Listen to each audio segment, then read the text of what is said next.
2 minutes pour comprendre, dès les premiers symptômes de l'AVC, une véritable course contre la montre s'engage. N'est-ce pas, professeur Pierre Amarenko? Vous êtes chef du service neurologie à l'hôpital Bichat. Il n'y a pas de temps à perdre. Et il n'y a pas de temps à perdre. Il faut appeler le 15 tout de suite et il faut aller le plus vite possible dans une unité d'AVC. On va vous faire un examen d'imagerie cérébrale, en général un scanner ou une IRM cérébrale, pour voir quelle est la lésion.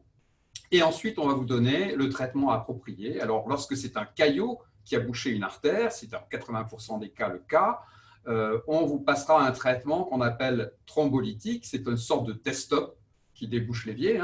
C'est pareil, ce traitement thrombolytique débouche l'artère, dissout le caillot, ce qui permet de récupérer finalement la revascularisation de cette zone du cerveau qui a été plus irriguée et à nouveau apporter l'oxygène et faire revivre normalement le cerveau.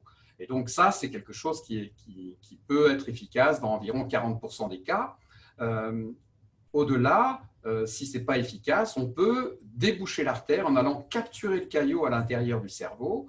Et en capturant le caillot, on le retire par l'intérieur des artères. Ça permet également de recanaliser l'artère et ça permet de guérir environ dans 50% des cas des patients qui ont cette technique qu'on appelle la thrombectomie. Plus le cerveau est irrigué à nouveau rapidement, et plus on a de chances de récupérer. Voilà, c'est pour ça que c'est une course contre la montre. Si on est recanalisé, si l'artère est recanalisée dans les 3h30, 90% de guérison, et toute demi-heure perdue au-delà de ces 3h30, c'est chaque fois 20% de guérison en moins.